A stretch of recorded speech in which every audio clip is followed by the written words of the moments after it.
मनपूर्वक स्वागत. तर 15व्या अध्यायाला सुरुवात करण्याआधी आपण एक प्रार्थना म्हणूया. ओम अज्ञानतिमिरान्धस्य ज्ञानाञ्जनशलाकया चक्षुरुन्मिलितं येन तस्मै श्रीगुरवे नमः.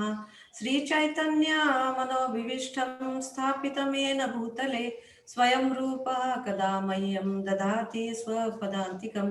वन्देऽहं श्रीगुरु श्रीयुतापदकमलं श्रीगुरून् वैष्णवांश्च श्रीरूपं साग्रजातं सहगणा रघुनाथान्वितं तं सजीवं साद्वैतं सावधूतं परिजनसहितं कृष्णचैतन्यदेवं श्रीराधा कृष्णपादान् सहगणा ललिता श्रीविशाखान्वितावश्च. हे कृष्णा करुणा सिंधो दीनबंधो जगत्पते गोपेश गोपिकाकांत राधाकांत नमोस्तुते. तप्त कांचना गौरांगी राधे वृंदावनेश्वरी वृषभानुसुते देवी प्रणमामि हरिप्रिये. वाञ्छाकल्पतरुभ्यश्च कृपा सिन्धुभ्येव च पतितानां पावनेभ्यो वैष्णवेभ्यो नमो नमः. नमः ॐ विष्णुपदाय कृष्णप्रेष्ठाय भूतले श्रीमते भक्तिवेदान्त स्वामिनिति नामिने. नमस्ते सरस्वती देवे गौरवाणी प्रचारिणे निर्विशेष शून्यवादी पाश्चात्य देशतारिणे. जय श्री कृष्ण चैतन्य प्रभु नित्यानंद श्री अद्वैत गदाधर श्रीवासादि गौर भक्तवृंद. हरे कृष्णा कृष्णा कृष्णा हरे हरे हरे राम राम राम हरे हरे. हरे कृष्णा. उपस्थित सर्व भक्तांचं पुन्हा एकदा गीता सारांश मालिकेमध्ये अगदी मनपूर्वक स्वागत. तर अध्याय 15वा पुरुषोत्तम योग हा जर आपण एकदम लक्षपूर्वक जर श्रवण केला आणि त्याचं अध्ययन केलं तर निश्चितच आपल्याला ही जी गीता आहे त्या गीतेचा सार कळला असं म्हणता येईल. तर आपण अध्याय 15व्याला सुरुवात करण्याआधी संधिनी शक्तिमाताजींनी अध्याय 14वा अतिशय छान पद्धतीने विस्तृतपणे आपल्या समोर प्रस्तुत केलेला होता. तर त्याचा सारांश आपण आधी पाहणार आहोत. तर त्यांनी सांगितलं होतं की प्रकृतीचे 3 गुण, त्याची परिभाषा आपल्याला त्यांनी सांगितली होती की गुणांचा अर्थ काय आहे, की गुणांचा अर्थ आहे अदृश्य दोरी. प्रकृतीचे 3 गुण ते 1 ते 9 श्लोकामध्ये सांगितले होते आणि गुणांचा अर्थ असा होता की एक अदृश्य दोरी जी भौतिक प्रकृतीशी आपल्याला बद्ध करते, बांधून ठेवते, जखडून ठेवते. त्याच्यानंतर 3 गुण कोणते आहेत ते विश्लेषण झालेलं होतं, त्याची चर्चा झालेली होती. 3 गुण होते की सत्वगुण, रजगुण आणि तमगुण. आणि त्याच्यामध्ये आपण पाहिलेलं होतं की अंततः आपण कुठल्या गुणामध्ये स्थित आहोत. तर माताजींनी या ठिकाणी छान प्रकारे अगदी 3 कुटुंबाची चर्चा केलेली होती जे वेगवेगळ्या गुणांमध्ये स्थित होते. तर गुणांची प्रधानता हा एक मुद्दा होता त्यामध्ये, की कशी एक स्पर्धा असते त्रिगुणांमध्ये, की 3ही गुणांमध्ये एक प्रकारची जी कॉम्पिटिशन असते, प्रतियोगिता असते की कोण जास्तीत जास्त जीवात्म्याला या बद्ध अवस्थेमध्ये ठेवतोय किंवा या प्रकृतीमध्ये बद्ध करतोय किंवा जखडून ठेवतोय. आणि आपण हेही पाहिलं होतं की जर आपण सत्वगुणामध्ये असू तर आपण वस्तूंना किंवा परिस्थितीला यथार्थ रूपाने जाणून घेऊ शकतो. आपण जर रजोगुणामध्ये असू तर मग आपली चिंता असते, लालच असते, एक प्रकारची हव्यास असतो आणि एक एन्झायटी आपण अनुभवत असतो. त्याच्यानंतर आपण पाहिलं की जर तमोगुणामध्ये व्यक्ती असेल तर ती कशी भ्रमित राहते. त्याच्यानंतर तिला जे अवस्था प्राप्त होती तिचं अंतिमतः मृत्यू आल्यानंतर त्या व्यक्तींना कोणतं गंतव्यस्थान मिळतं याची पण चर्चा झालेली होती. तर ज्या वेळेस सत्वगुणामध्ये व्यक्ती जीवनभर असते किंवा सत्वगुणामध्ये राहण्याचा प्रयत्न करणाऱ्या व्यक्तीला उच्चतर ग्रहामध्ये उदाहरणार्थ स्वर्गामध्ये वगैरे त्या व्यक्तीचा हे होतं, म्हणजे प्रगती होत राहते. त्याच्यानंतर आपण पाहिलं होतं की रजोगुणामध्ये जी व्यक्ती देह सोडते किंवा ज्या व्यक्तीला रजोगुणामध्ये असताना मृत्यू येतो तर त्या व्यक्तीला याच भौतिक जगामध्ये परत फिरून यावं लागतं. त्याच्यानंतर आपण पाहिलं होतं की तमोगुणामध्ये जी व्यक्ती आपलं आयुष्य व्यतीत करते तर त्या व्यक्तीला याच्यामध्ये यावं लागतं.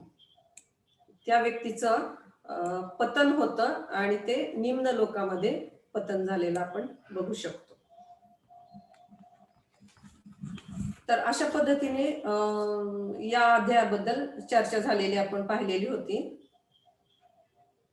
हरे कृष्णा. माताजी, काही जणांचे व्हिडिओ ऑन आहेत, प्लीज बघता का तेवढं? येस माताजी. हा प्लीज.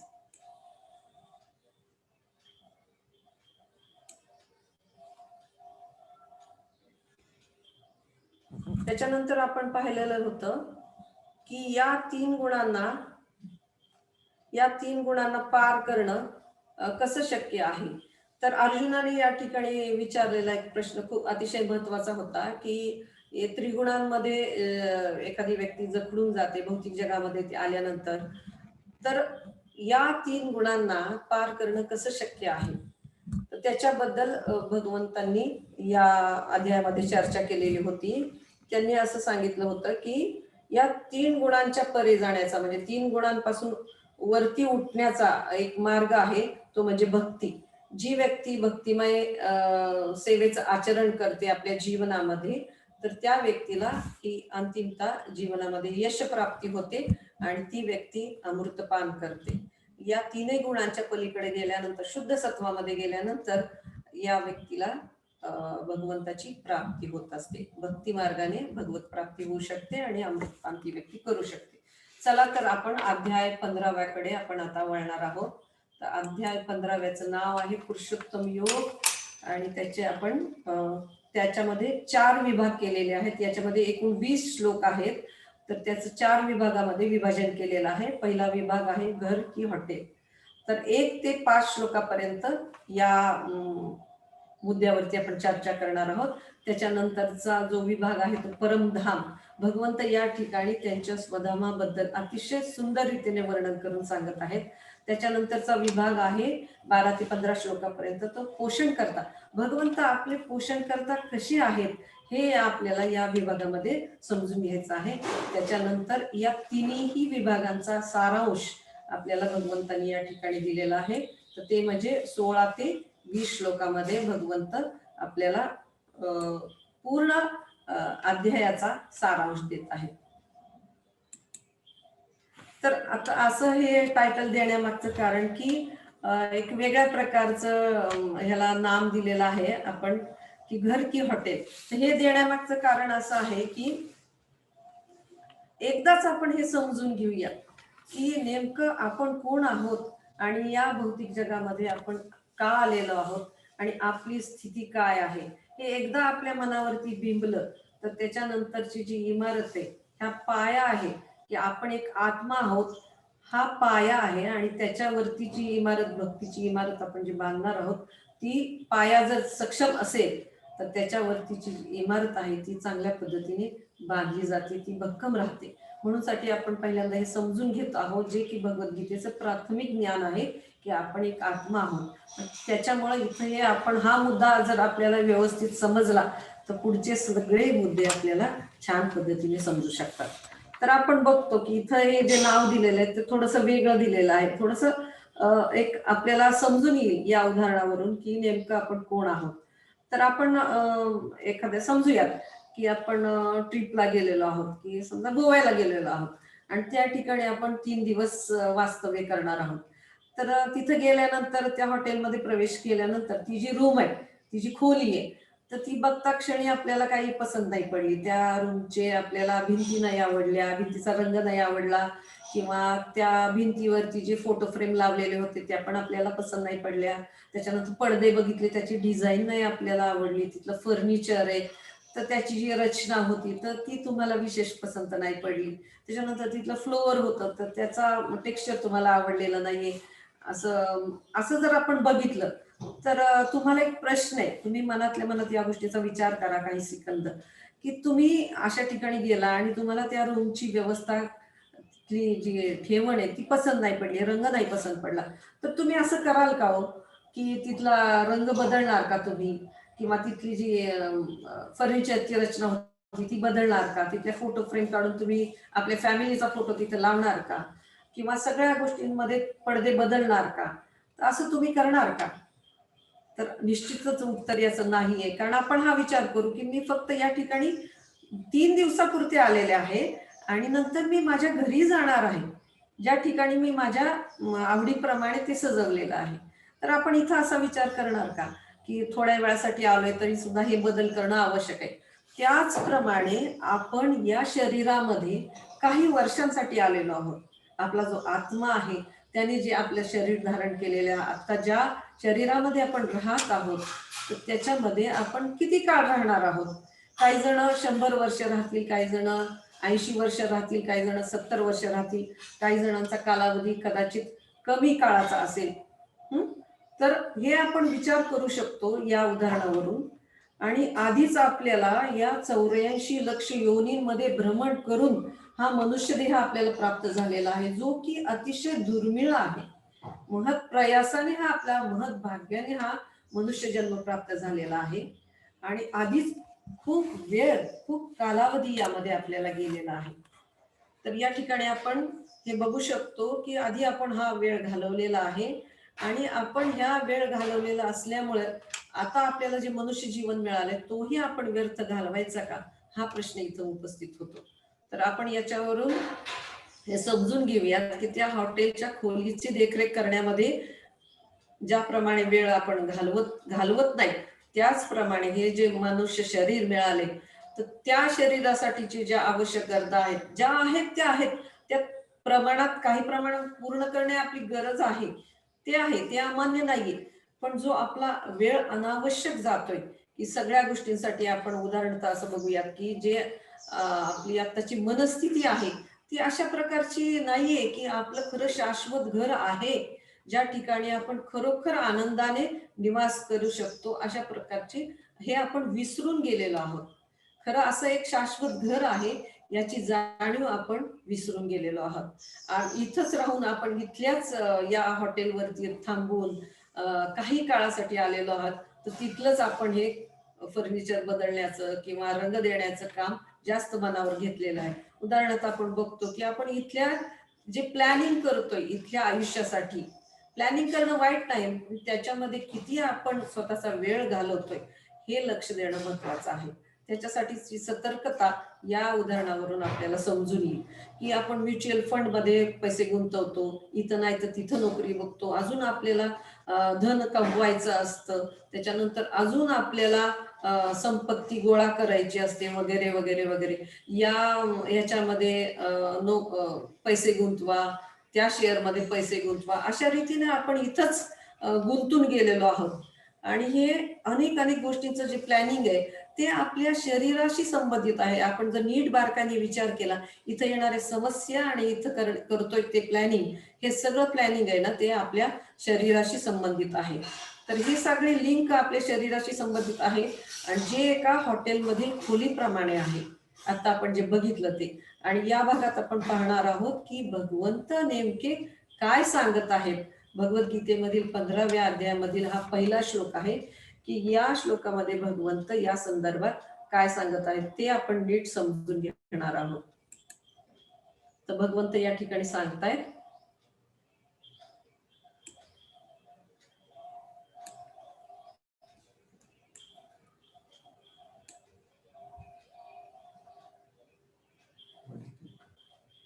श्लोक क्रमांक प्रथम.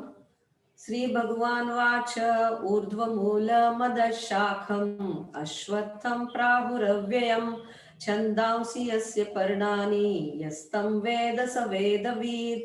अर्थात श्री भगवान म्हणाले, असा एक शाश्वत वटवृक्ष आहे ज्याचे मूळ वर आहे आणि शाखा खाली आहेत आणि पाने वेदिक मंत्र आहेत.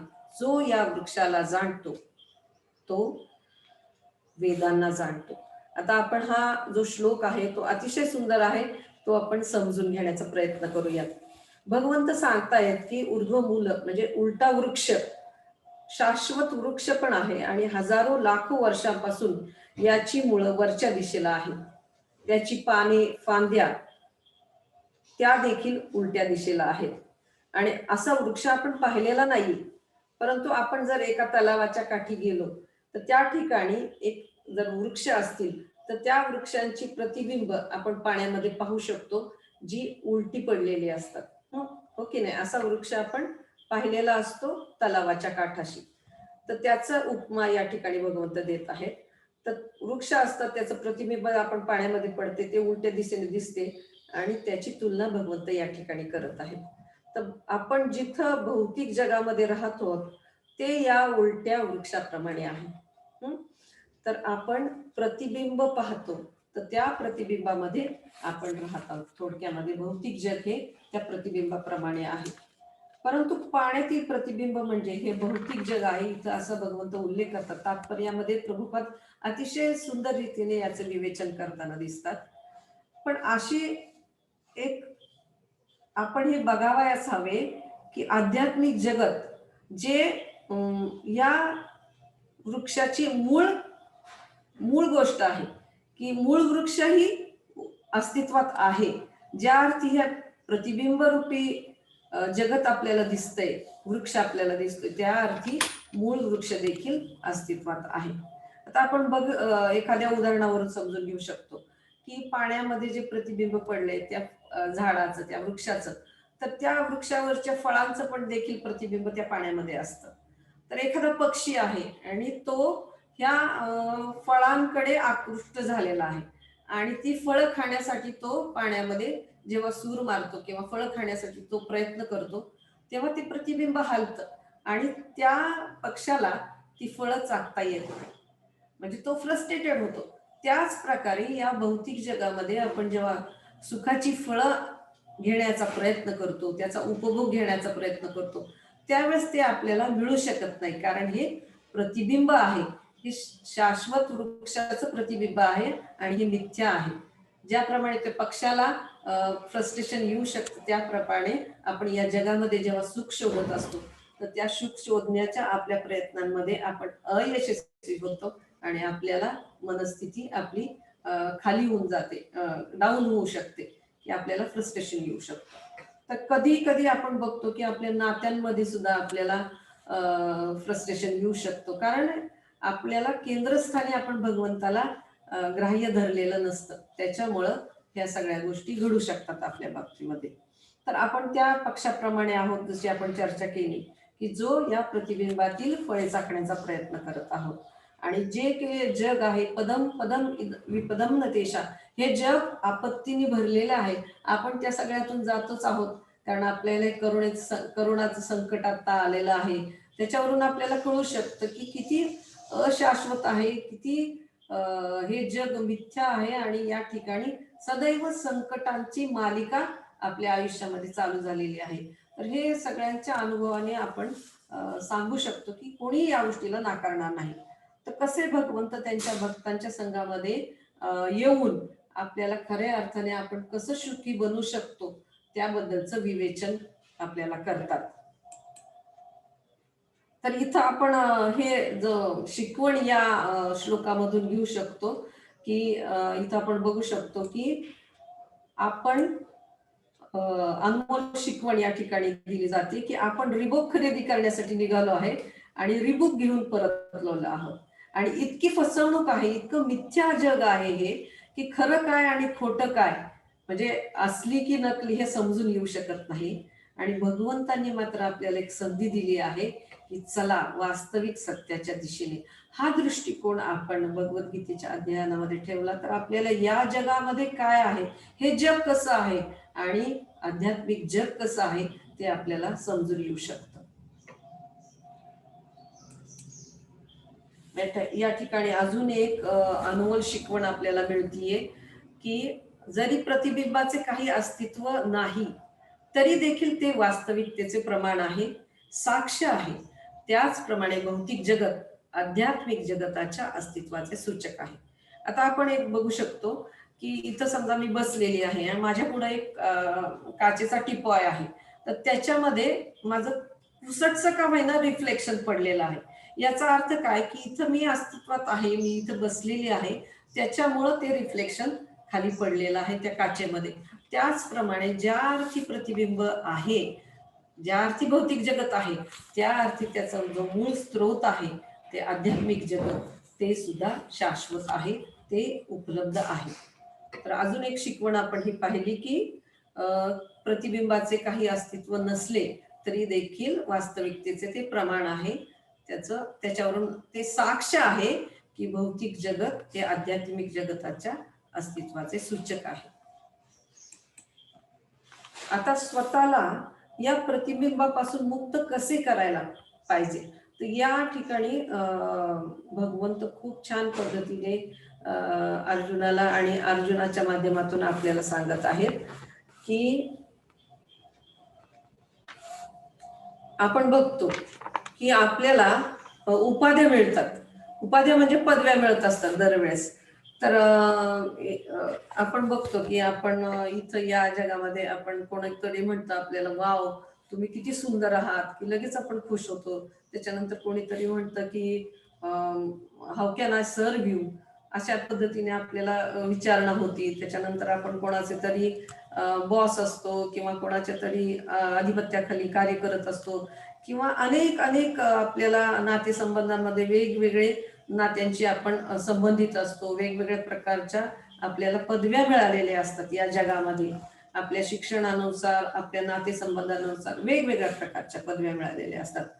तर आपण आपल्याला हे माहिती असायला हवं की ह्या ज्या पदव्या आहेत, ह्या ज्या उपाधी आहेत, जे संबोधन आहेत आपल्याला या जगामधली, तर ही या शरीराच्या अस्तित्व नष्ट झाल्यानंतर ती संपुष्टात येणार आहेत. कारण ज्या वेळेला ती व्यक्ती, ते शरीरच जर शाश्वत नाहीये तर ती उपाधी तरी कशी शाश्वत असणार आहे. उदाहरणार्थ आपण बघू शकतो की एखादी व्यक्ती धनवान असेल आणि तिचा जर मृत्यू झाल्यानंतर त्या व्यक्तीची त्या उपाधीला काही अर्थ राहत नाही. म्हणजे जे स्वतःमध्येच अस्थायी आहेत तर ते काही काळानंतर नष्टही होणार आहे. तर आपण या पदव्यांना किती महत्व द्यायचं या संदर्भातचं एक आत्मपरीक्षण आपण केलं पाहिजे. आणि खरी जी आपली उपाधी आहे, खरी जी पदवी आहे, खरी जी स्थिती आहे, तर ती म्हणजे ही आहे की आपण भगवंताचे शाश्वत दास आहोत. चैतन्य महाप्रभू स्वतः या ठिकाणी म्हणतात की गोपीर पद कमलियो दास दासानुदास, की आपली प्रत्येकाची जी स्थिती आहे ती म्हणजे भगवंताचे दास आहोत आणि भगवंत आपले नित्य स्वामी आहेत. तर ही पदवी आपण आहे ना लक्षात घेतली पाहिजे. ही वास्तविक पदवी आहे, ही वास्तविक ओळख आहे आपली, ही योग्य उपाधी आहे. आणि आसक्तीच्या माध्यमातून आपण कशा पद्धतीने अनासक्त होऊ शकतो. तर या ठिकाणी आपण बघू शकतो की एखादा मुलगा आहे, छोटा मुलगा आहे आणि त्याला जर चाकू त्याने हातामध्ये घेतलेला आहे आणि आई वडील बघत आहेत की त्यांनी त्या चाकूला पकडलेला आहे आणि त्या चाकूपासून त्यांना दूर करायचे त्या मुलाला, म्हणजे चाकू त्याच्याकडून काढून घ्यायचा आहे. पण हे कधी शक्य होतं? त्यांनी जर बळजबरीने त्याच्याकडून चाकू काढून घेतला तर त्या मुलाला जखम होण्याची शक्यता असते. परंतु आई वडील काय करतात अशा वेळेला की एक छानसं त्याच्या आवडीचं खेळणं त्याला आणून देतात. एखादं टेडी बेअर त्याला आणून देतील आणि टेडी बेअर त्याच्या हातामध्ये दिल्यानंतर, एखादं आवडीचं खेळणं त्याच्या हातामध्ये आणून दिल्यानंतर मग तो मुलगा तो चाकू सोडून देतो. तर त्याच पद्धतीने आपलं हे कर्तव्य आहे. म्हणजे आपण बघू शकतो की त्या मुलाला त्या धोक्यापासून आपल्याला वाचवायचे आणि आपल्याला त्याला योग्य त्या गोष्टींकडे वळवायचे. तर आपण इथल्या आता लाईफ मधलं उदाहरण घेऊ शकतो की आपली अवस्था त्या मुलासारखी आहे आणि भगवंत, त्याचे प्रतिनिधी, ते गुरु, ते आपल्याला योग्य वळण लागण्यासाठी योग्य गोष्टी आपल्या समोर प्रस्तुत करत आहेत.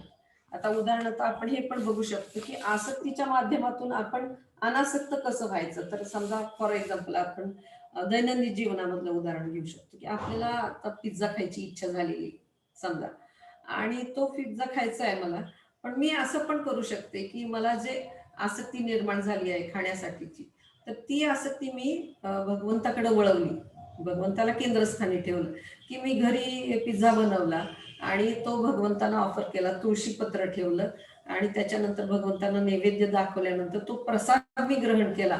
तर माझे दोन्ही गोष्टी पूर्ण झाल्या. एक भगवंताला संतुष्टीसाठी मी तो अर्पण केलेला आहे, नैवेद्य दाखवलेला आहे आणि प्रसाद रूपाने मी तो ग्रहण करीत आहे. त्याच्यामुळे माझी चेतना ही चांगली राहू शकते आणि याच्या अशा पद्धतीच्या भक्तीतल्या काही प्रोसेसमुळं आपण भगवंताला केंद्रस्थानी ठेवून जर काही क्रिया केल्या, सेवा केल्या, तर हळूहळू आपण आसक्तीकडून अनासक्तीकडे वळू शकतो. म्हणजे विषय आपल्याला बदलायचा आहे. या भौतिक जगातल्या विषयांपासून स्वतःला कसं भगवंताच्या कडे आकर्षित करायचे, ते आपण या भक्ती मार्गामध्ये बघणार आहोत. जर आपली इच्छा असेल की आपल्याला वाचनाची आवड असेल, तर इतर काही वाचण्यापेक्षा आपण रामायण वाचू शकतो, आपण महाभारत वाचू शकतो. जर आपल्याला खूप एक्साइटमेंट अशा पद्धतीच्या गोष्टी वाचायच्या असेल, ज्या मनामध्ये आपल्या असे उत्साह निर्माण करतील, किंवा काही असे सस्पेन्स वाचायचं असेल, तर सगळं आपण महाभारत वाचू शकतो. त्याच्यानंतर आपण जर रोमॅन्टिक नॉवेल वाचायची इच्छा असेल, रामायण सारखं सुंदर नॉवेल वाचू शकतो. त्याच्यानंतर आपण आपल्याला जर ज्ञान घ्यायचं असेल, भगवंताप्रती जाणून घ्यायचं असेल, तर आपण भगवद्गीता वाचू शकतो. अशा प्रकारे आपण आपली जी आवड आहे ती भगवंताकडे जर वळवली, तर निश्चितच या आसक्तीच्या माध्यमातून आपण इतर गोष्टींप्रती अनासक्त होऊ शकतो. त्याच्यानंतर आपण हे तिसरा जो पॉइंट आहे त्याच्यावरती चर्चा करणार आहोत, की स्वामित्वाच्या भावनेचा त्याग आपण कसा करायला पाहिजे. तर आपल्याला अशी सवय जडलेली आहे, एक टेंडन्सी आहे आपल्या मनुष्य स्वभावाची, की आपल्याला आनंदासाठी आपल्याला वाटतं की आपल्या आनंदासाठी माणसं आहेत. त्याच्यानंतर आपले जे नातेवाईक आहेत त्यांनी मलाच आनंद दिला पाहिजे. म्हणजे या ठिकाणी आपण स्वतःला केंद्रस्थानी मानून आपल्या सगळ्या क्रिया करत असतो. म्हणजे मला ही गोष्ट हवी आहे कारण मला ही गोष्ट आवडते, मला या गोष्टीचा उपभोग घ्यायचा आहे, ही जी टेंडन्सी आहे. तर हे सगळ्यात मोठा आपला गैरसमज आहे की हे सगळं काही आहे ती माझ्या संतुष्टीसाठी आहे. म्हणजे आपण या ठिकाणी स्वतःला केंद्रस्थानी मांडतो. तर ती जी प्रवृत्ती आहे ती आपल्याला बदलायची आहे. याचं सगळ्यात मोठं उदाहरण म्हणजे रावण आहे. तर ह्या रावणाच्या प्रवृत्तीचा आपल्याला त्याग केला पाहिजे.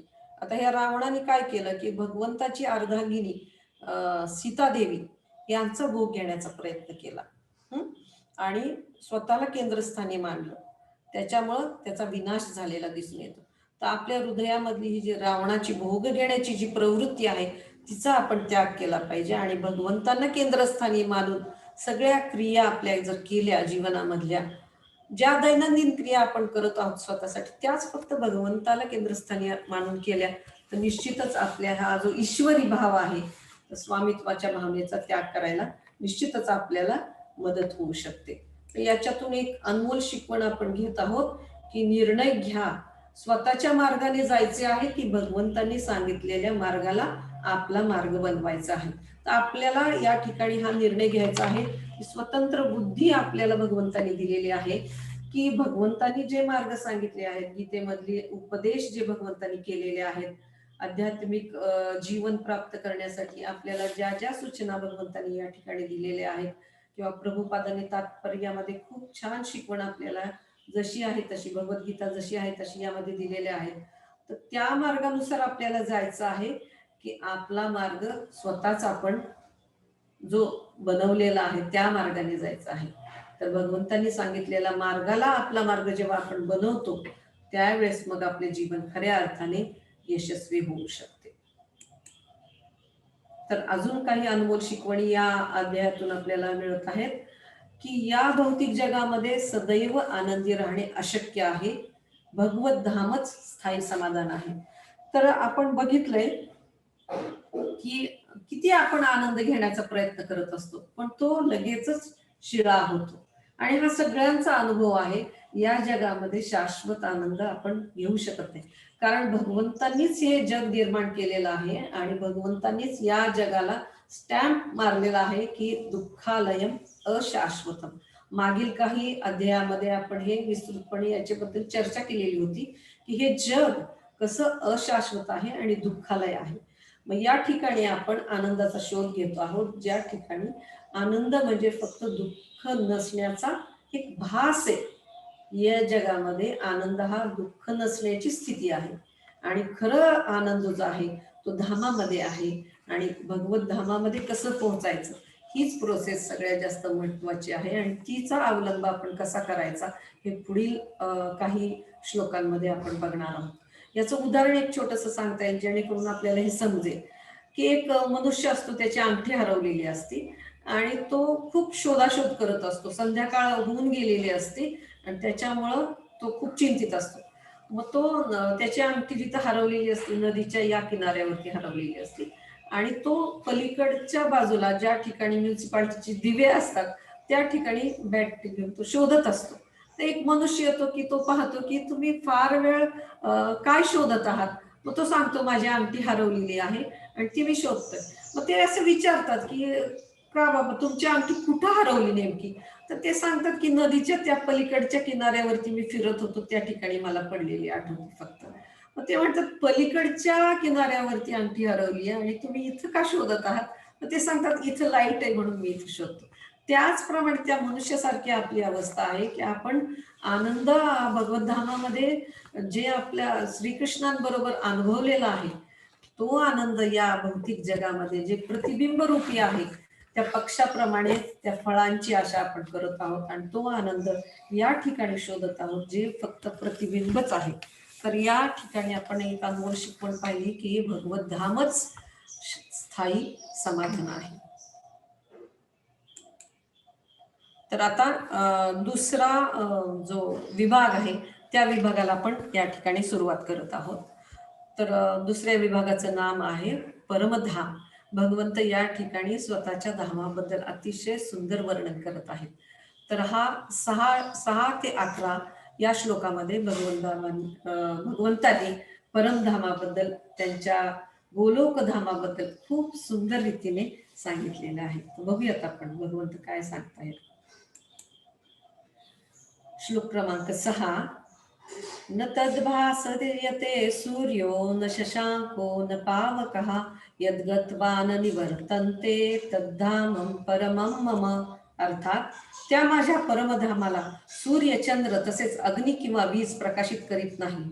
जे त्या धामाला पोहोचतात ते पुन्हा या भौतिक जगतात परत येत नाही. अतिशय सुंदर पद्धतीने या ठिकाणी परमधामाचं वर्णन भगवंत करत आहेत. ते सांगतायत की न तद्भासे ते सूर्य म्हणजे त्या ठिकाणी सूर्याची आवश्यकता नाही. शशांक म्हणजे चंद्र, चंद्राची आवश्यकता नाही. अग्नीची आवश्यकता नाही ना विजेची प्रकाशाची आवश्यकता आहे. हे असं का म्हणतात बरं भगवंत. कारण आपल्याला या भौतिक जगामध्ये अंधकार आहे भौतिक जगामध्ये आणि या जगामध्ये सूर्य उगवल्याशिवाय या ठिकाणी हे प्रकाशित होतच नाही. परंतु भगवत धाम जे आहे तर ते भगवंताच्या आभेने म्हणजे भगवंताच्या कांतीने तेजोमय झालेले आहे. त्या ठिकाणी सूर्याची काही आवश्यकता नाही. आणि ते जी ब्रह्मज्योती आहे तर त्या ब्रह्मज्योतीचं जर आपण प्रकाशाचं वर्णन ऐकलं तर अगदी हजारो सूर्य एकत्र केले तरी सुद्धा ते फिक्केच पडतील एवढं त्या ब्रह्मज्योतीचं तेज आहे. ही ब्रह्मज्योती म्हणजे भगवंताची अंगकांती आहे. तर असं जे धाम आहे ज्या ठिकाणी सूर्य चंद्राची आवश्यकता नाही. भगवंत हे आपल्याला का सांगत आहेत कारण या अंधकारमय जगामध्ये आपल्याला सूर्याची आवश्यकता भासते. त्याच्यामुळं भगवंत आपल्याला ही सुरुवात अशी करतायत की त्या माझ्या धामाला सूर्य, चंद्र आणि अग्नीची आवश्यकता नाही.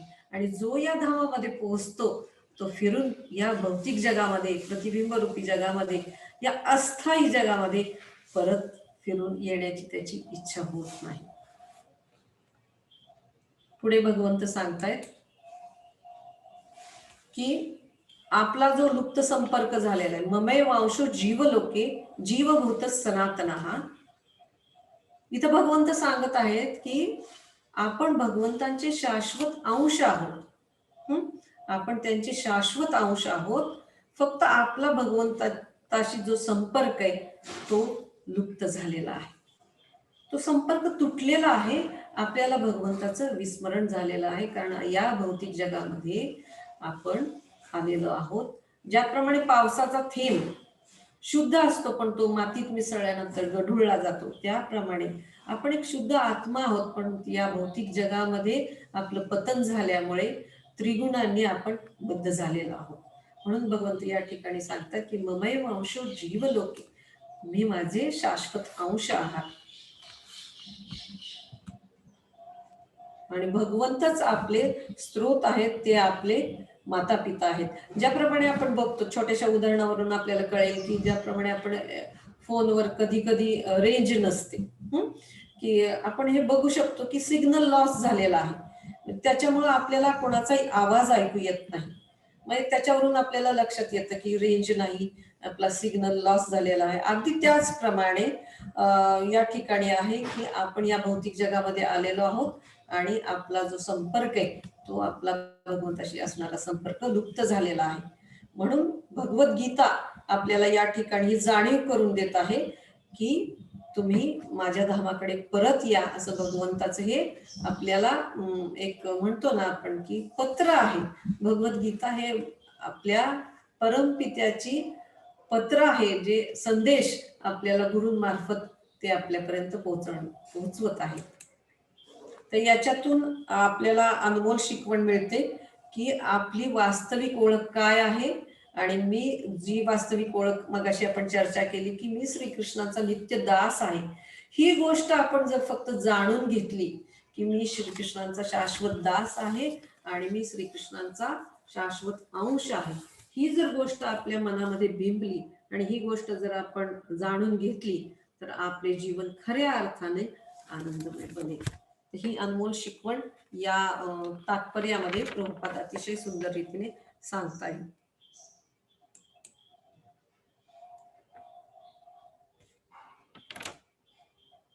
तर श्लोक क्रमांक 8 मध्ये आपण बघणार आहोत. तत्पूर्वी एक छोटस हे सांगायचं होतं की भगवंत आपले स्वामी आहेत हे जर आपण मान्य केले आणि आपल्या आचरणामध्ये ते आणले आणि आपण त्यांचे नित्य सेवक आहोत या भावनेने जर आपण आपलं जीवन व्यतीत केले, ते मानता क्षणीच भगवंतांना आपण समर्पित होतो. हे जेव्हा आपल्याला कळते की भगवंत स्वामी आहेत, आपण त्यांचे दास आहोत, शाश्वत सेवक आहोत, हे जेव्हा आपल्याला समजते तत्क्षणी आपण भगवंताची शरणागती येतो. आणि हाच भगवद्गीतेचा मुख्य उद्देश आहे. भगवद्गीता आपल्याला शरणागती घेण्यासाठी शिकवते. तर आपण हे नेहमी दरवेळेसच्या लेक्चरमध्ये चर्चा करतो की दीनबंधू दीनानाथ मेरी डोरी तेरे हात. म्हणजे आपण जर अर्जुनाप्रमाणे आपल्या रथाचं सारथ्य भगवंतांकडे दिले तर खरंच आपले जीवन यशस्वी होईल, ही खात्री आपल्याला या भगवद्गीतेमधून मिळून जाते. तर पुढच्या श्लोकामध्ये आपण पाहणार आहोत जो 8वा श्लोक आहे. शरीरम यद वाप्नोति यच्चाप्युत्क्रामतीश्वरा बृहत्वैतानि संयाती वायुर्गंधानि वाशयात. तर खूप असा इंटरेस्टिंग असा हा श्लोक आहे आणि याच्यामधलं भाषांतर आपण वाचूया की ज्याप्रमाणे वायू आपल्या बरोबर गंध घेऊन जातो, त्याचप्रमाणे भौतिक जगतातील जीव आपल्या बरोबर जीवनातील विविध संकल्पना एका देहातून दुसऱ्या देहात घेऊन जातात. अशा रीतीने तो एक प्रकारचा देह धारण करतो आणि पुन्हा दुसरे शरीर धारण करण्याकरिता पहिल्या देहाचा त्याग करतो. एक खूप सुंदर पद्धतीने देहांतर कसं होत असतं हे भगवंत या ठिकाणी खूप छान पद्धतीने आपल्याला सांगत आहे. आता उदाहरणार्थ आपण छोट्याशा उदाहरणावरून बघू शकतो की इथं भगवंत जे सांगतायत ना की वायू आपल्या बरोबर गंध घेऊन जातो, म्हणजे हवा वाहते आणि स्वतःच्या सोबत एक प्रकारचा विशिष्ट प्रकारचा गंध घेऊन जाते. आता उदाहरणावरून आपल्याला कळेल की आपल्या मंदिरापुढे भक्तांनी अतिशय कष्टाने कुमुदवन म्हणजे सुंदर एक बगीचा तयार केलेला आहे भगवंतांच्या संतुष्टी करता, त्यांच्यासाठी फुलं अर्पण करण्याकरता. तर आपण मंदिराच्या जवळपास पोचलेला असू आणि त्यावेळेस जर सुंदर अशा हवेच्या याच्यामुळं हवा तिथून वाहत असते आणि सुंदर सुगंध निशिगंधाच्या फुलांचा, गुलाबाच्या फुलांचा आपल्याला जाणवू लागतो. त्याच्या उलट जर आपण रस्त्याने चाललो आहोत आणि समोरून जर एखादा कचऱ्याचा टेम्पो येत असेल तर आपण पटकन गाडीच्या काचा वरती करतो, किंवा जर आपण टू व्हीलरवर असो किंवा चालत असो तर आपण पटकन रुमाल लावतो आपल्या नासिकेला. तर आपल्याला याच्यावरून समजू शकतं की हवा ज्या प्रकारच्या पदार्थांवरून वाहते किंवा हवा जिथून वाहतीये तिथली अवस्था कशी आहे. जर हवा निशिगंधांच्या बगीच्यावरून, गुलाबाच्या बगीच्यांवरून वाहते त्यावेळेस ती स्वतः बरोबर सुगंध घेऊन जाते. आणि त्याच्या उलट जेव्हा हवा कचऱ्याच्या ढिगावरून वाहत जाते त्यावेळेस ती स्वतःबरोबर दुर्गंधी घेऊन जाते. म्हणजे हवेला स्वतःचा असा वेगळा गंध नाही, परंतु तू ज्या ठिकाणावरून वाहते तो गंध ती स्वतः समवेत घेत असते. अगदी त्याचप्रमाणे आपल्या शरीराच्या स्थित्यंतराची अवस्था असते. मग भगवंत या उदाहरणातून, अतिशय सुंदर उदाहरणातून भगवंत या ठिकाणी आपल्याला सांगत आहेत की शरीर हे सतत बदलत असतं. आणि आपण बघितलं की आपण लहानपणी छोट्या साईजचे होतो, म्हणजे छोट्या उंचीचे होतो, आणि त्याच्यानंतर आपण 20-22 वर्षाचे झाल्यानंतर 5 फूट 4 इंच 5 फूट 5 इंच अशा पद्धतीने वाढत गेलेलो आहोत. त्याच्यानंतर आपण बघितलं की आपल्या देहामध्ये पण खूप स्थित्यंतर आलेली आहे. उदाहरणार्थ आता एका खुर्चीवरती मी बसलेली आहे आणि त्याच्यानंतर कोणीतरी येऊन मला सांगितलं की आम्हाला ही खुर्ची पाहिजे, आम्हाला इथं बसायचं, तर मी इथून उठून दुसऱ्या खोलीमध्ये जाणार. मग त्या ठिकाणी आपण बघू शकतो की हे जे आहे या खुर्चीतून उठून दुसऱ्या खोलीमध्ये जाणं आणि तिथं दुसरी खुर्ची स्वीकारणं, हे जे आहे ते हे देहांतर केल्याप्रमाणे आहे. साध्या उदाहरणावरून आपल्याला हे पटू शकतं की तो जे हवा आहे जशी सोबत घेऊन जाते त्या गंधाला, त्याचप्रमाणे हे जे आपलं शरीर आहे तर ते आपल्या गतजन्मांच्या संकल्पना, मन बुद्धी अहंकार हे एका देहातून दुसऱ्या देहामध्ये संक्रमित करत असतं. म्हणजे अगदी त्याप्रमाणे ज्याप्रमाणे वायू त्या गंधाला घेऊन जात असतो. तर जर आपण समजा त्या वायूने चांगल्या गोष्टीचा, उदाहरणार्थ बगीच्याचा जर संग केला, फुलांचा जर संग केला तर त्याच्यातून सुगंध येत असतो. आणि जर कचऱ्याच्या ढिगाचा संग केला तर त्याच वायूमधून दुर्गंध येत असतो. अगदी त्याचप्रमाणे आपण जर योग्य संग केलेला असेल, या जीवनामध्ये भक्तांचा संग केलेला असेल, सत्वगुणामध्ये शुद्ध सत्वामध्ये राहण्याचा प्रयत्न केलेला असेल, तर पुढचं लाईफ जे आहे आपलं ते निश्चितच यशस्वी झालेलं आपण बघू शकतो. मग आपण अशा स्थानी पोहोचू ज्या ठिकाणी खरोखर सच्चित आनंदमय असं ते जगत आहे, ते म्हणजे आध्यात्मिक जगत आहे, त्या ठिकाणी आपण पोहोचू असं भगवंत या ठिकाणी सांगत आहे. तर या ठिकाणातून आपल्याला अनमोल शिकवण आपल्याला मिळतीये. जसं मगाशी उल्लेख केला की जसा संघ आपण करू त्या पद्धतीचं पुढचं जीवन आपलं या जीवनामध्ये तयार होत असतं. म्हणजे जर आपण अभक्तांचा संघ केलेला असेल, वाईट लोकांचा संघ केलेला असेल, वाईट गोष्टी केलेल्या असतील, तर त्या पद्धतीचं पुढचं जे शरीर आहे त्या पद्धतीचे योनीमध्ये आपलं लाईफ असणार आहे, किंवा त्या पद्धतीचं प्रगती आपली होऊ शकणार आहे. जर आपण योग्य व्यक्तींचा, योग्य भक्तांचा किंवा आपण भक्ती मार्ग जर अनुसरला तर निश्चितच आपलं पुढचं जीवन हे आध्यात्मिक जगामध्ये असणार आहे. ही अनमोल शिकवण या ठिकाणी आपल्याला मिळते की पुनर्जन्माचं जे चक्र आहे तर ते आपल्याला या अध्यायामध्ये समजून घेता येतं.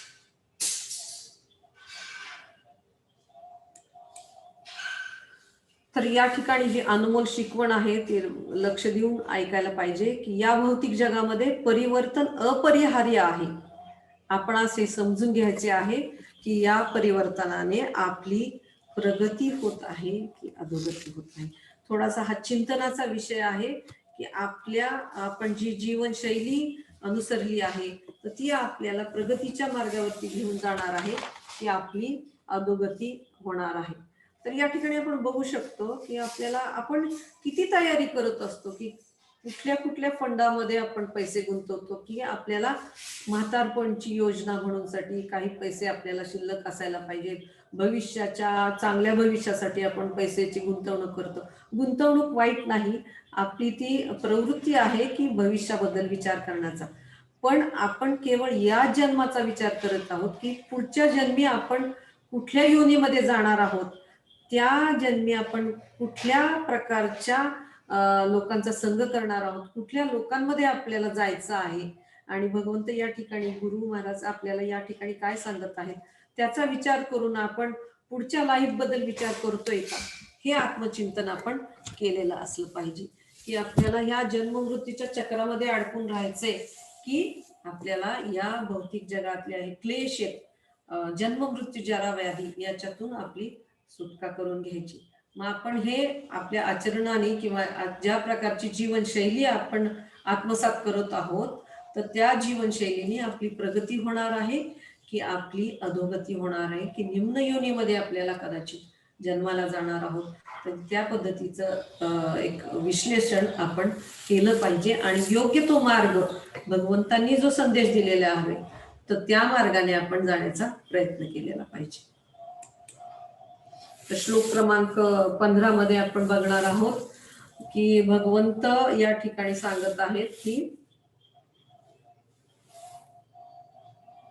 भगवंत कशा पद्धतीने आपलं पोषण करतात, तर ते या श्लोकामधून आपल्याला विस्तृतपणे जाणून घेता येईल. तर भगवंत या ठिकाणी सांगतात की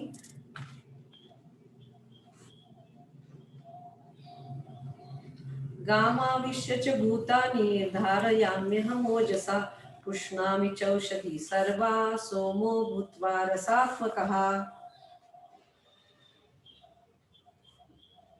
या ठिकाणी आपण बघतो की हा जो विभाग आहे तर भगवंत आपल्याला या ठिकाणी सांगत आहेत की ते कसे पोषण करत आहेत सर्व जीवांचे. तर एक छोट्याशा उदाहरणावरून पण आपल्याला हे समजू शकतं की आपण जेव्हा आपली जेव्हा लहानपणी आपण असतो, आपण छोटे असतो लहानपणी, आपलं जे कद असतं किंवा आपलं जे शरीराची साईज पण छोटी असते, आपले आई वडील आपल्यावरती किती लक्ष देत असतात, कशा पद्धतीने आपलं पालन पोषण करत असतात. आणि आपल्याला हे पण लक्षात घ्यायचंय की किती आपली काळजी ते करत असतात. आपली आई, आपले वडील आपली किती पालन पोषणाची काळजी करत असतात. त्याचप्रमाणे आपण हळूहळू ज्यावेळेस आपण थोडे थोडे मोठे होत असतो, त्याच्यानंतर आपल्याला आई वडील आपल्याला सगळ्या गरजा पुरवत असतात आपल्या. त्याच्यानंतर आपल्याला चांगले संस्कार देत असतात आणि आपण मोठे बनल्यानंतर आपले लग्न झाल्यानंतर आपला परिवार वाढतो, आपण स्वावलंबी बनलेला असतो. पण आपल्या आईला, आपल्या वडिलांना आपली तितकीच काळजी असते जितकी की लहानपणी असते. तेवढंच त्यांचं आपल्यावरती लक्ष असतं की जितकं आपल्या लहानपणी ते आपल्यावरती लक्ष देत असतात. हा सगळ्यांचा अनुभव आहे. आता फॉर एक्झाम्पल आपण सांगू शकतो की आता आम्ही आम्ही बहिणी आणि भाऊ मोठे झालेलो आहोत, आम्हाला अगदी जावई आलेले आहेत किंवा माझ्या सुना येणार आहेत. पण माझ्या आईला अजूनही तेवढीच काळजी असते, तेवढंच फोन करून ती विचारत असते की जेवलीस का. आणि आवाज जर आपला जरा जरी हे झाला, थोडासा फोनच्या प्रॉब्लेममुळं किंवा कशामुळे हळू आवाज आला किंवा थोडासा वेगळा आवाज आला, तरी पलीकडून आवाज येतो आईचा की तब्येत बरी नाही का, किंवा काय झालंय, जेवलीस का, किंवा खाल्लंस का, तब्येतीची काळजी घे.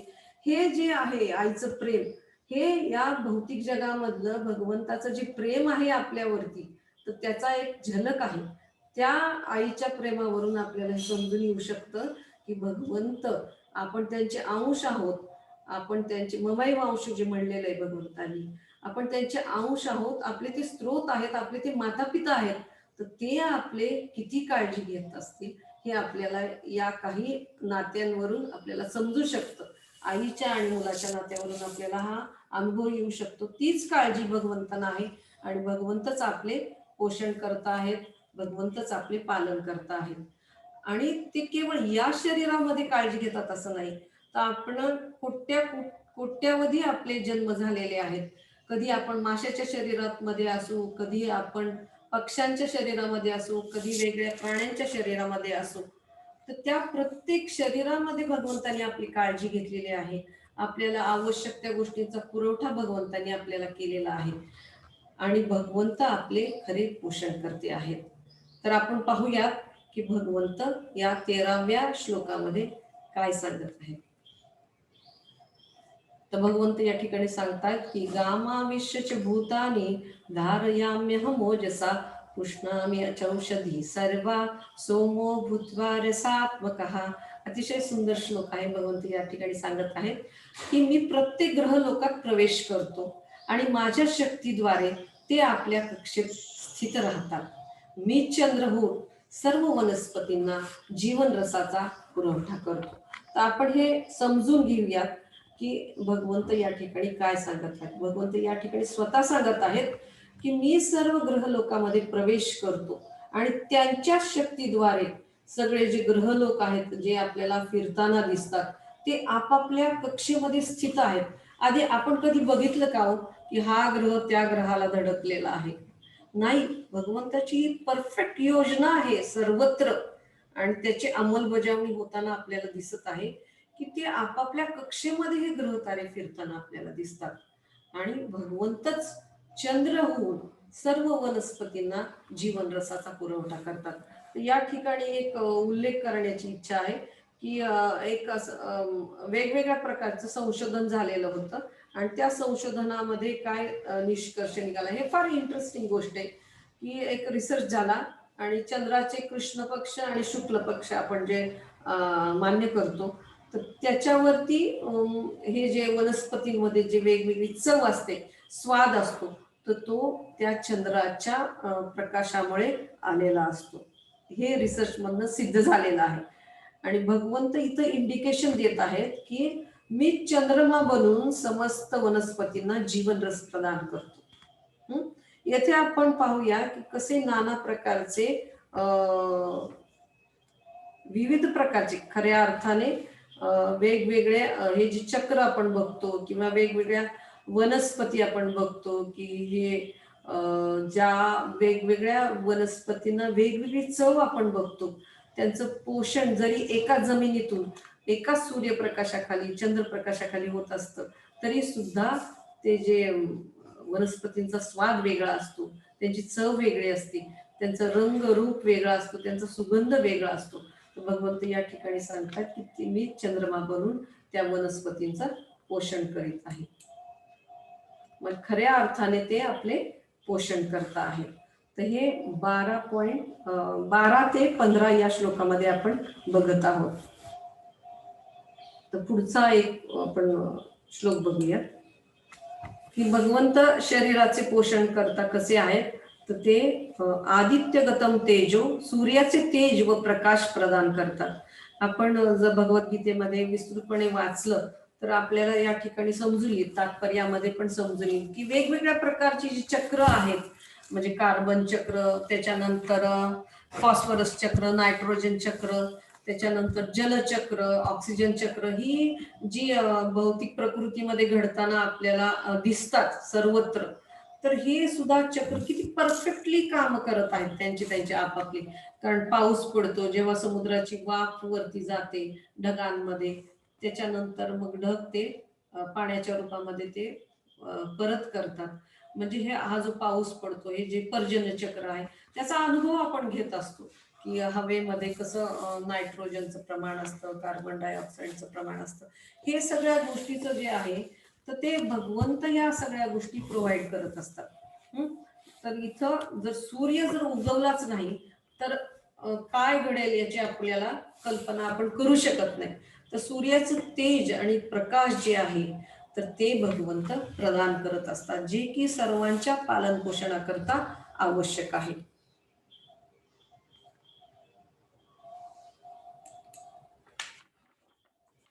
तर इथं या स्लाइडमध्ये आपण बघत आहोत की त्या श्लोकाचे आपण छोटे छोटे विभागामध्ये त्याचा अर्थ आपण बघत आहोत की भगवंत या ठिकाणी सांगत आहेत की गामाविश्यचे भूतानी धारयाम्यह मोजसा. प्रत्येक लोकांमध्ये भगवंत प्रवेश करतात, त्यांचं धारण आणि पोषण करतात, सर्व जबाबदारी भगवंत घेतात. त्याच्यानंतर पुष्पामी चौषधी सर्व, समस्त वनस्पतींना भगवंत जीवन रस प्रदान करतात. वैश्वानर, समस्त जीवांच्या शरीरातील जठराग्नी भगवंतच आहे. आपण कधी कधी असं बघतो की काही जणांचं पचन नीट होत नाही अन्न ग्रहण केल्यानंतर, त्यावेळेला डॉक्टर सांगतात की जठराग्नी तुमचा मंद झालेला आहे, पाचनाग्नी बंद झालेला आहे. तर हे जे वैश्वानर आहेत ते सुद्धा भगवंतच आहे आणि आपली जी पाचन क्रिया आहे त्याच्यामध्ये देखील भगवंत आपल्याला सहाय्य करत असतात वैश्वानराच्या रूपामध्ये. पुढे ते म्हणतात की प्राणापान समायुक्ता पचाम्यन्नम. तर हे जे 4 प्रकारच्या अन्नाचे पचन करण्याकरता जे वेगवेगळे वायू आवश्यक असतात की प्राण आणि अपान वायू यांच्याशी संयोग साधण्याची क्रिया देखील भगवंतच करत असतात. म्हणजे आपण इथं बघतो की भगवंत आपल्यासाठी काय काय करत आहेत. आपण जर तसं बघितलं तर आपण अन्न खाल्लं, प्रसाद ग्रहण केल्यानंतर आपण कसं पचन होतंय त्या अन्नाचं याच्याकडे आपल्याला लक्ष देण्याची काही गरज नसते, ती प्रोसेस आपोआप घडत असते. आपण साधं जरी उदाहरण पाहिलं की समजा आपल्याला जी देह मिळालेला आहे, तर त्या देहाचं डिझाईन सुद्धा भगवंतानीच केलेलं आहे. साधं डोळ्याचं उदाहरण जर आपण बघितलं, त्याची जर रचना आपण बघितली, तर त्याच्यामधून सुद्धा आपल्याला हे कळू शकतं की भगवंतानी ह्या सगळ्या अवयवांची रचना कशा पद्धतीने केलेली आहे, किती सूक्ष्म स्तरावरती या गोष्टी आहेत, किती कॉम्प्लिकेटेड अशा ह्या रचना आपल्याला दिसून येतात.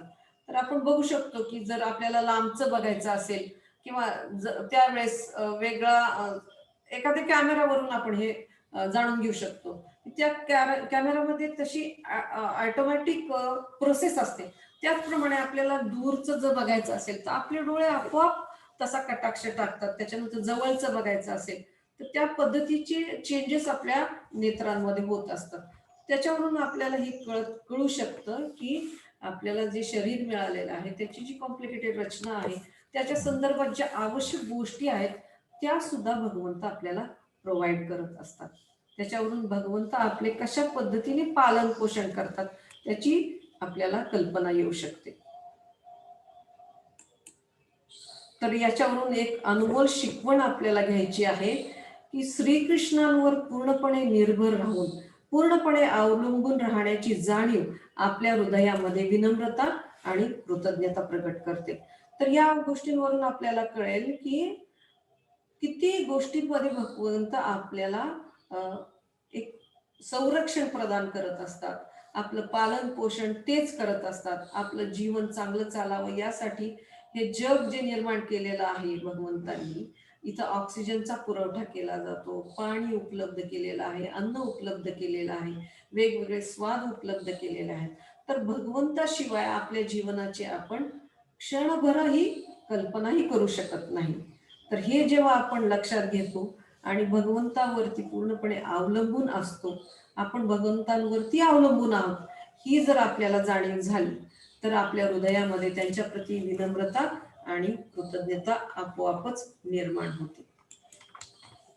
तर आपण 15व्या अध्यायातला 15वा श्लोक आपण बघत आहोत. या ठिकाणी इथं असं दिलेलं आहे की सर्वस्य चाहं हृदि सन्निविष्टो मत्तस्मृती ज्ञानमपोहनं च वेदैश्च सर्वैरहमेव वेद्यो वेदांत कृद्वेद विदेव चाहं.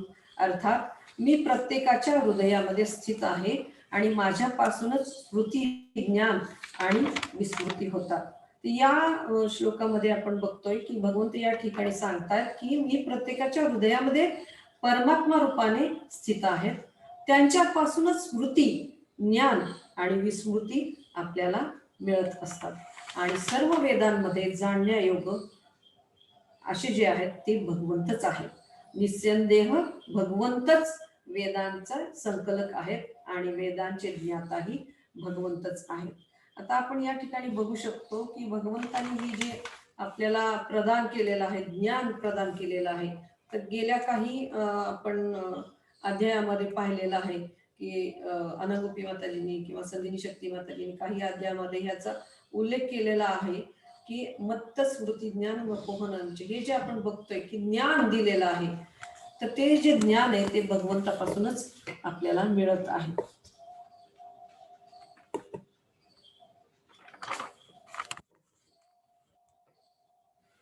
आणि भगवंत या ठिकाणी सांगत आहे की ही जी स्मृती आपल्याला मिळतीये ती पण भगवंताची देणगी आहे आणि वेदांद्वारे जाणण्यायोग्य भगवंतच आहेत आणि वेदांचे संकलक देखील भगवंत आहे. आता आपण बघतोय की स्मृती भगवंतांकडून येते आणि भगवंतांनी ददामी बुद्धी योगम हे न मामुप यांती ते असा एक श्लोक आपण मागे एका अध्यायामध्ये पाहिलेला होता की मीच ती तुम्हाला बुद्धी देतो. आणि हे खूप इंटरेस्टिंग आहे की भगवंतच आपल्याला ती बुद्धी देतात जेणेकरून आपण त्यांच्यापर्यंत पोहोचू शकतो.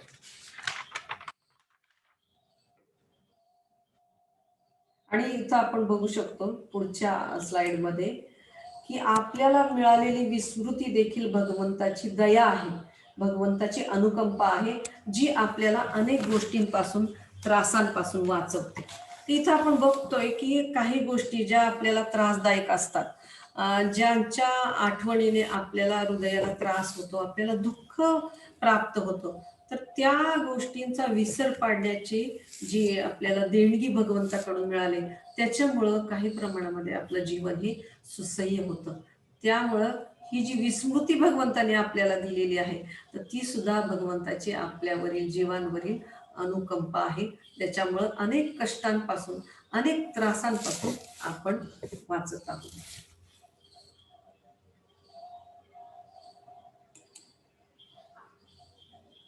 आणि भगवंत हे आपले पोषण करता, आपल्या मनाचे देखील पोषण करता आहेत, आपल्या आत्म्याचे देखील पोषण करता आहेत. जसं आपण मागे पाहिलं की भगवंत आपल्या शरीराचे पोषण करता कसे आहेत, तसेच भगवंत आपल्या आत्म्याचे देखील पोषण करता आहेत. मग हे आत्म्याचं पोषण कशा पद्धतीने होतं? आपण बघतो की एखादा ड्रायव्हर असेल आणि तो जर गाडी चालवत असेल, तर पेट्रोल पंपावरती जाऊन त्या गाडीमध्ये पेट्रोल टाकून घेतो. ती त्या गाडीची गरज आहे. गाडीचं जीवन त्या पेट्रोलवरती अवलंबून. पण आपण ड्रायव्हरला पेट्रोल पाजतो का? नाही. त्याच्यासाठी सेपरेट अन्न आहे. त्याप्रमाणे शरीरासाठी जसं अन्न आहे, त्याचप्रमाणे आत्म्याचं खरं अन्न, आत्म्याचं पोषण जे आहे, ते भगवंताच्या नामाने होतं. भगवंताबद्दलच्या कथा, लीला ऐकल्याने आपल्या आत्म्याचे खऱ्या अर्थाने पोषण होतं. आपल्या आत्म्याची भूक म्हणजे भगवंताचं नाम आहे. हरे कृष्णा कृष्णा कृष्णा हरे हरे, हरे राम राम राम हरे हरे. हे जे आपल्याला मंत्र दिलेला आहे, ही भगवद्गीता जी दिलेली आहे, हे जे भागवतम आहे, हे आपल्या आत्म्याचं पोषण करते आहे. त्याच्यामुळे भगवंतानी हे आपल्यासाठी एक मॅन्युअलच्या रूपामध्ये आपल्याला हे प्रदान केलेलं आहे. आणि प्रभुपादांनी भगवद्गीता जशी आहे तशी आपल्यासमोर प्रस्तुत करून आपल्यावरती हे जे करुणा व्यक्त केलेली आहे की प्रत्येक जीवाचं कल्याण होणं गरजेचं आहे. त्याच्यामुळे ही भगवद्गीतेचं आपण अध्ययन केलं पाहिजे आणि भागवताचं आपण अध्ययन केलं पाहिजे, ते समजून घेतलं पाहिजे, योग्य स्रोताकडून योग्य मार्गदर्शन आपण घेतलं पाहिजे, ज्याच्यामुळं आपल्या आत्म्याचं पोषण होणार आहे आणि आपला आत्मा आनंदी बनणार आहे.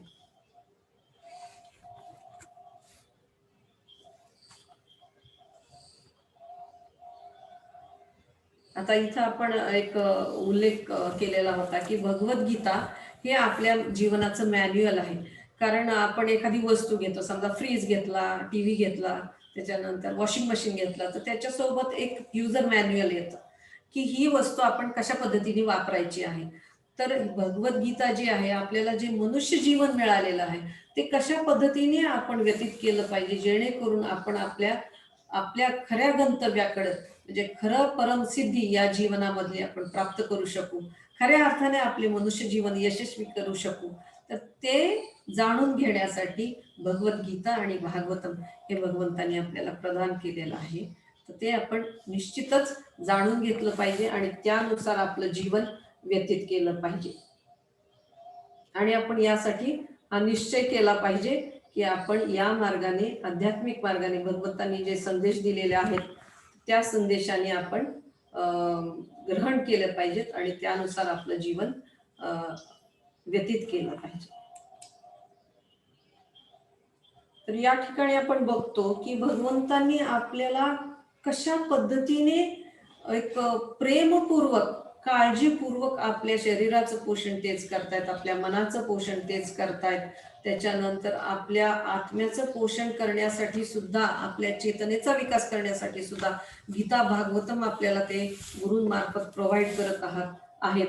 याच्यावरून आपल्याला एका उदाहरणावरून ही गोष्ट आपल्याला समजून घेऊ शकते की एखादा 8-10 वर्षाचा मुलगा आहे, समजा 10-12 वर्षाचा मुलगा आहे आणि त्याला दुसऱ्या गावामध्ये, दुसऱ्या मोठ्या शहरामध्ये जायचं असेल, सपोज परदेशामध्ये जायचं असेल आणि त्याने तसा दृढ निश्चय पण केलेला आहे, तर आई वडिलांना चिंता वाटत असते की कसं होणार याचं. मग आई वडील अशा वेळेला काय करतात की काही बुकलेट्स त्याला देतात की जो तो ज्या ठिकाणी जाणार आहे तर बुकलेट्स त्याला देतात. त्याच्यानंतर काही जणांना सांगतात की त्या शहरातल्या लोकांना की ह्याला बाबा मदत करा तुम्ही, वेळेकाळेला काही अडचण आली तर त्याला मदतीसाठी तुम्ही असू द्या तिथं, तशी विनंती ते करतात.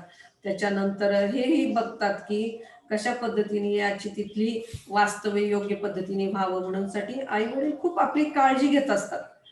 त्याचप्रमाणे भगवंत आपल्याला भगवद्गीता आणि भागवतम देत आहेत, कारण आपणही त्या हट्टी मुलाप्रमाणे आहोत आणि या जगामध्ये आपण आलेलो आहोत की मला भगवंताला सोडून सगळ्या गोष्टी एन्जॉय करायच्या आहेत, सगळ्या गोष्टीचा भोग घ्यायचा आहे.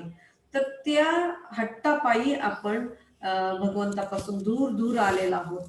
आणि भगवंत मात्र परमपित्याप्रमाणे आपल्याला भगवद्गीता, त्याच्यानंतर गुरुच्या रूपाने आपल्याला हे सांगत आहेत. जसं आई वडील आपल्याला मदत करण्याचा प्रयत्न करतात त्या हट्टी मुलाला, त्याचप्रमाणे भगवंत देखील या सगळ्या गोष्टींचा पुरवठा आपल्याला करून, या आध्यात्मिक गोष्टींचा पुरवठा करून आपल्याला परत भगवत धामामध्ये बोलवत आहे.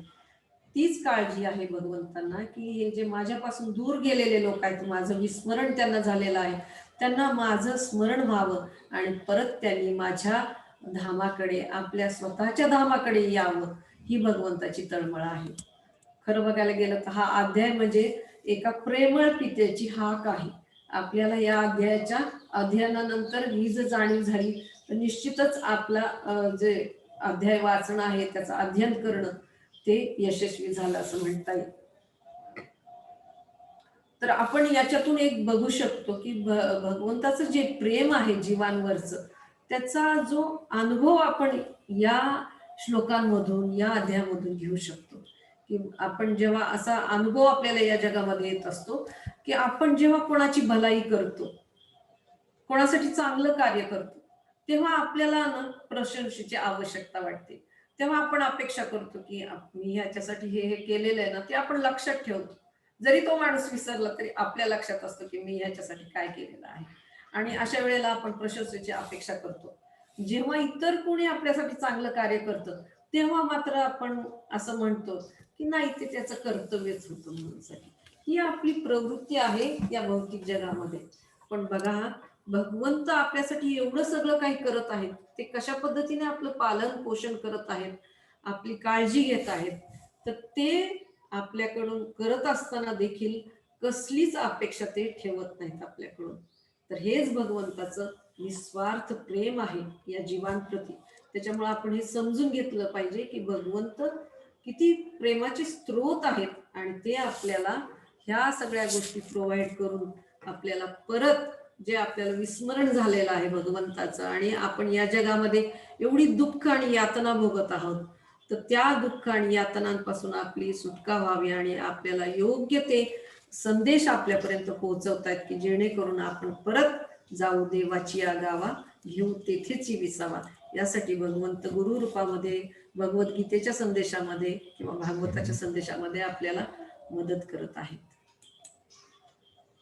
तर चौथा जो विभाग होता, तर त्या विभागामध्ये या 3 विभागांचा सारांश भगवंत या ठिकाणी सांगत आहे. तर श्लोक क्रमांक 16.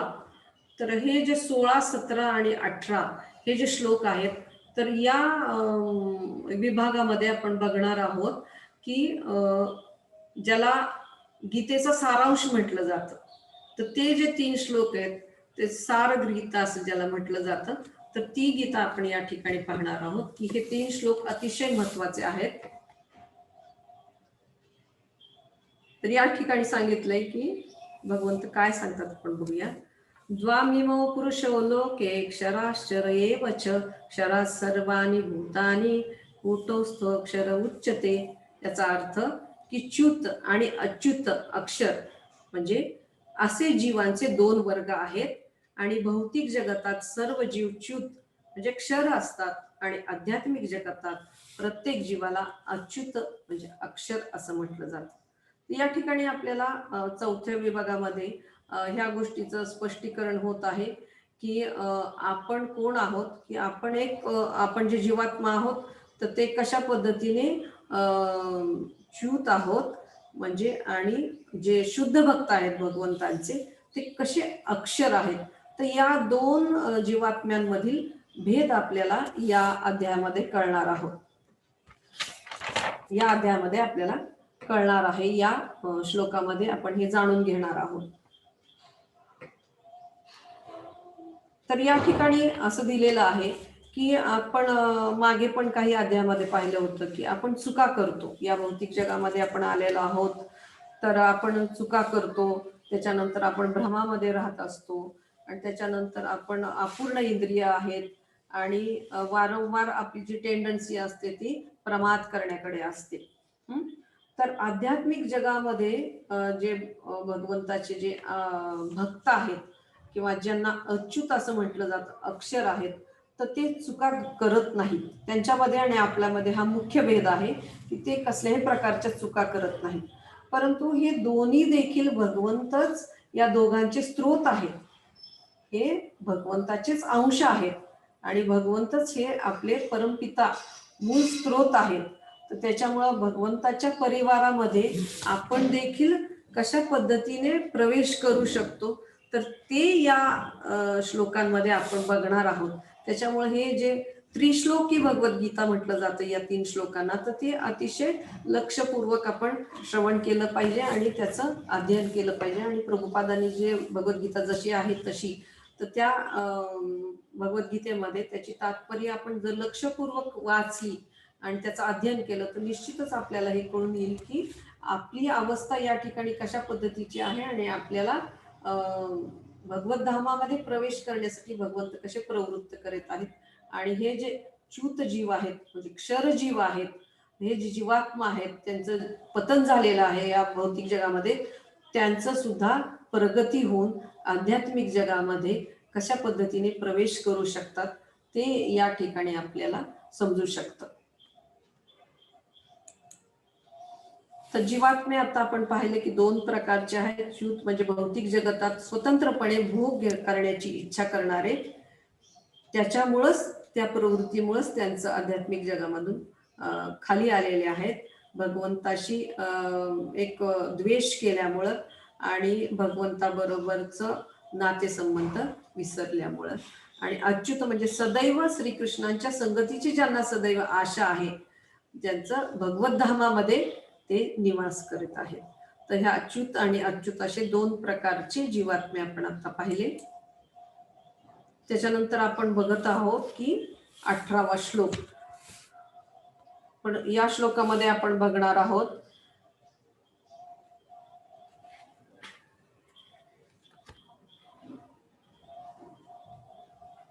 की वाचूयात आधी आपण तो श्लोक.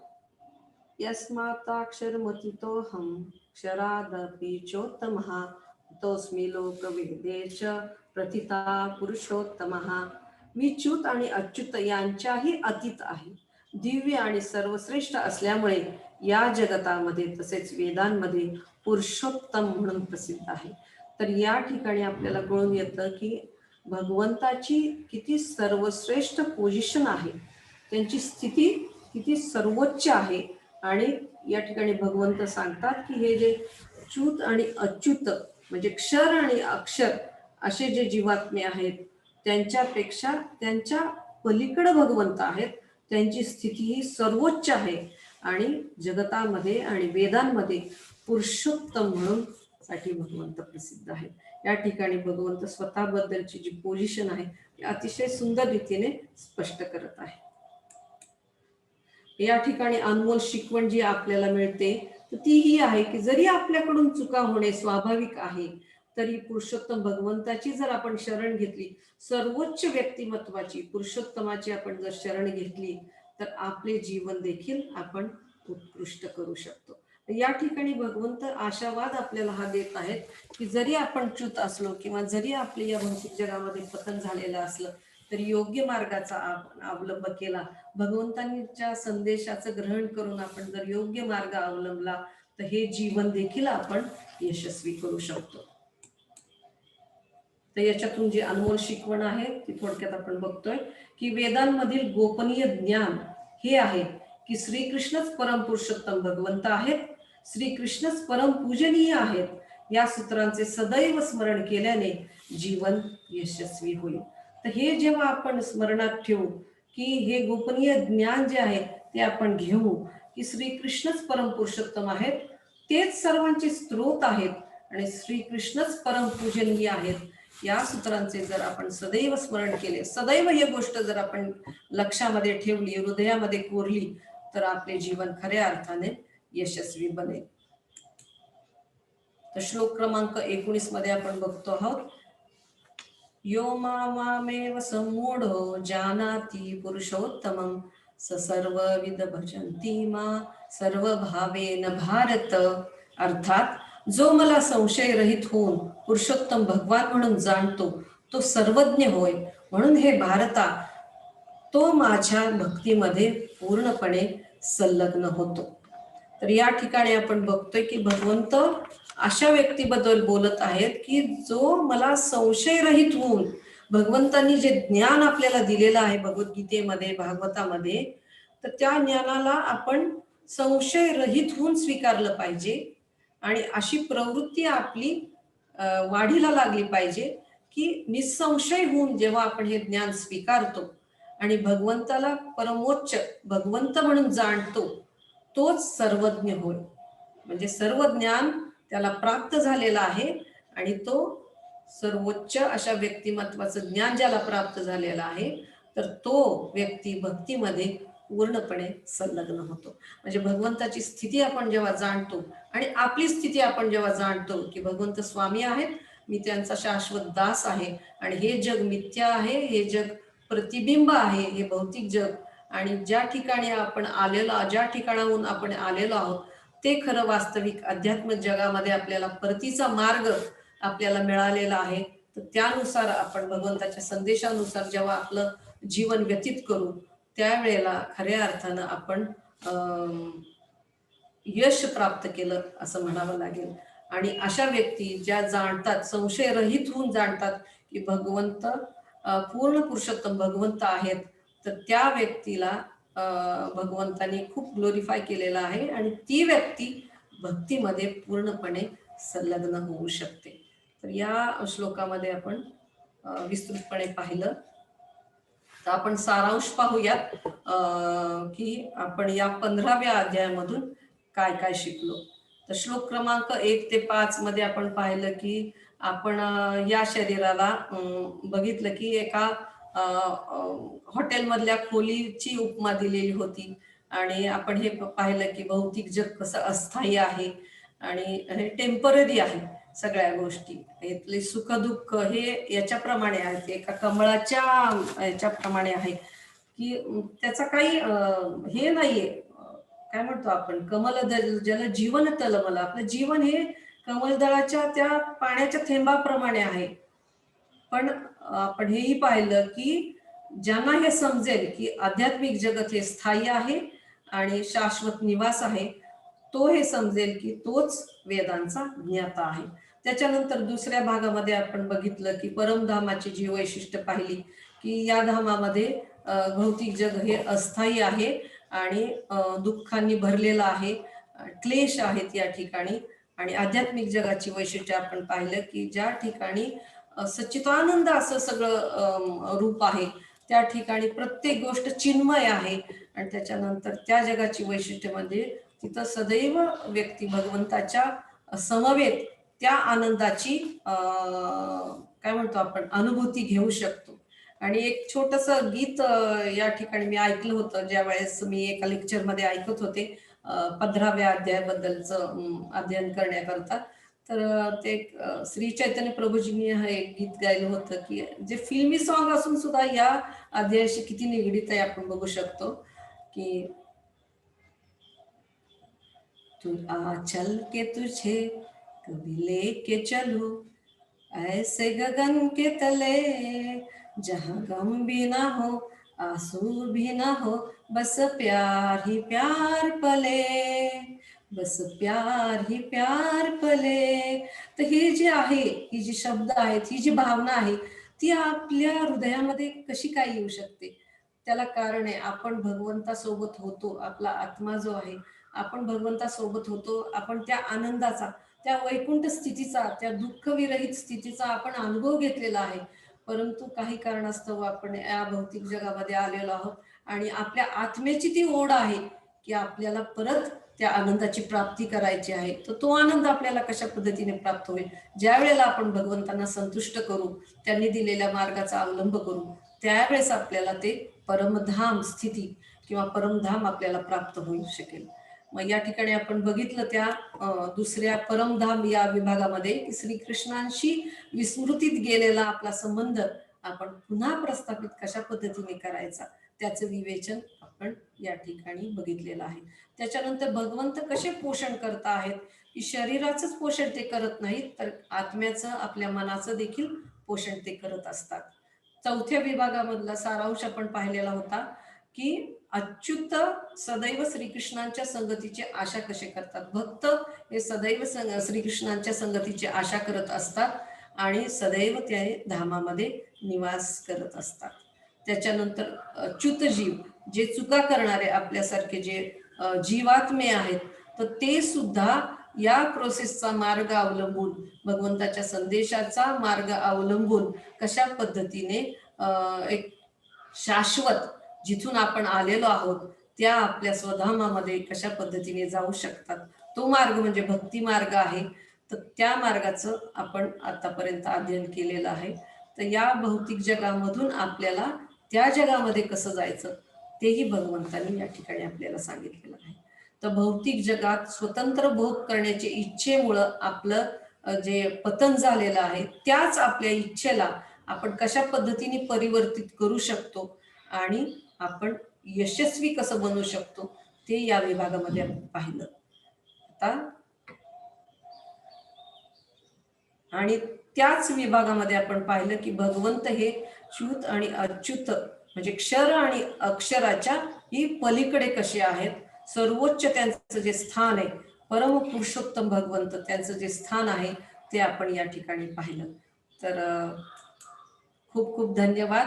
तुम्ही एवढे शांतपणे आणि आतुरतेने हा पुरुषोत्तम योगाबद्दलचं जे सारांश रूपाने आपण ऐकून घेतलं तर निश्चितच तुम्हाला या गोष्टीचा फायदा व्हावा आणि भक्ती मार्गामध्ये आपली मार्गक्रमण योग्य पद्धतीने चालावं, छान आपल्याला मार्गदर्शन मिळावं.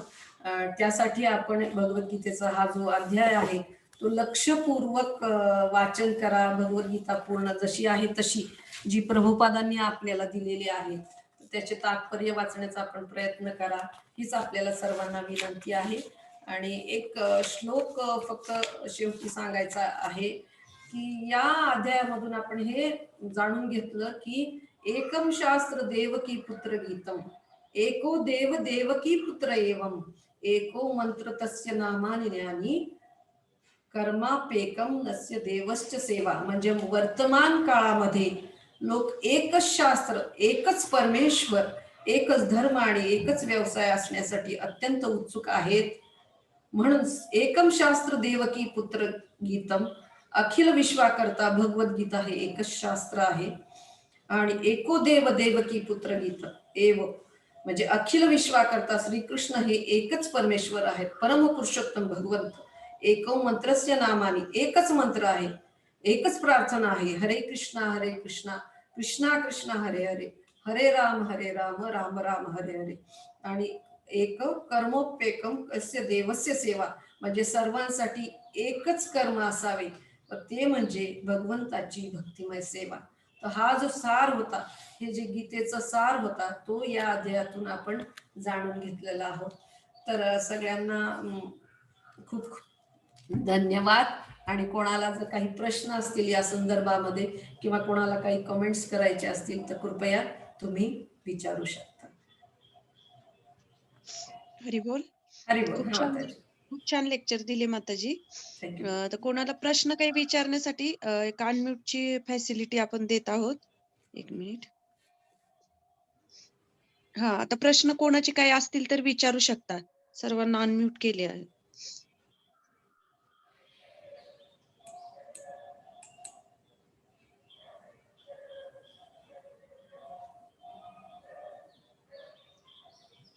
हरिबोल. कोणाला काही प्रश्न.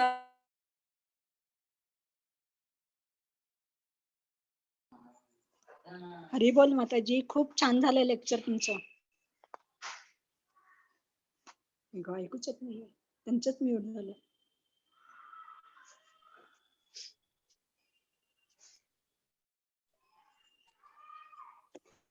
हरे कृष्णा माताजी. म्यूट झालंय. पहिल्या या श्लोकाचे